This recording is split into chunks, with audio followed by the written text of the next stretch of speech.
I'm sorry to take you down from your God complex here, which I think a lot of Labour people have. Those rights are not enshrined. Those rights were not enshrined by a Labour government. Those have existed in this country for decades. What we're talking about is repealing the new legislation that Rachel Reeves passed. Yes, debating with Lord Steve McCabe is like talking to a university graduate, as Zia Youssef is about to find out. Right, so that is what is being proposed by reform. So which rights is it you feel are being stripped away? Well, parental leave, the ending of fire and rehire, sick leave, maternity leave. We are talking about repealing. We are talking about those, all of protections for those things. I'm sorry to take you down from your God complex here, which I think a lot of Labour people have.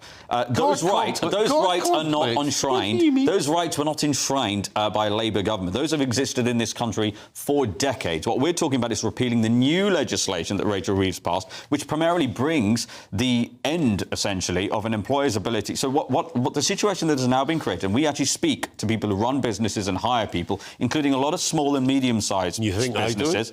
And what they tell you, well, if you did, you'd probably have a different view, or you're not listening to them. What has happened is they don't have big teams of lawyers. So they can't afford to make a single erroneous hiring decision because the cost of them doing that under the new legislation is too high. And so what happens is, yeah, in theory, great, of course, give as many of these rights to as many people as possible. But the reality, and again, anyone who's run a business, as I have, anyone who's hired people, as I have, would have been able to tell you this, all that happens, particularly for small and medium-sized businesses, they will just stop hiring. So you're in favour of fire and rehire? The reason why young people, youth unemployment has spiked so much is because they're the ones that don't have a CV of jobs that they've done before. They are the highest risk people to hire as an employer. That is why youth unemployment has gone through the roof. That is why graduate unemployment has gone through the roof. So I'm not even going to impugn your intentions here, by the way, as Richard Tice said in that speech. He's not impugning the intentions.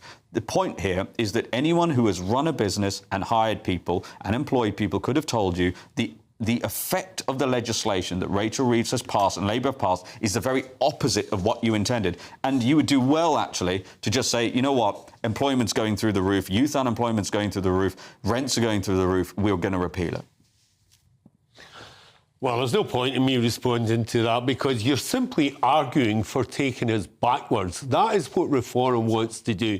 You can dress it up all you like about speaking to employers. And I mean, I don't know what kind of employer you were, but employers who are in favour of fire and rehire aren't very good employers in my book. And ask anyone who's been a victim of that how much they would appreciate what you're doing. So when unemployment gets to 6%, 7%, at what point are you actually going to take accountability for the actions of this Labour government?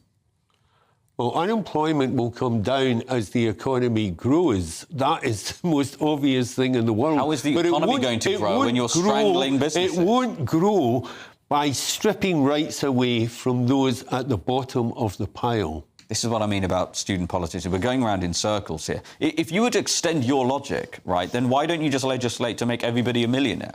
You know, why don't you? I mean, I think it's immoral for you to not. Well, I think it's deeply immoral for you to not pass a law. For you to not pass a law to not make everybody a millionaire. OK, so you agree that that proposition is ridiculous. That is the same strand of argument that you are making. You've got to look at the actual output, the actual result of legislation that is passed. And what has happened? And what has happened? Unemployment, the number of people not employed, has gone up every single month under this Labour government. Yes, not a single Labour MP in the cabinet has ever had or run a business and hasn't a clue about how to employ people. No wonder unemployment is soaring.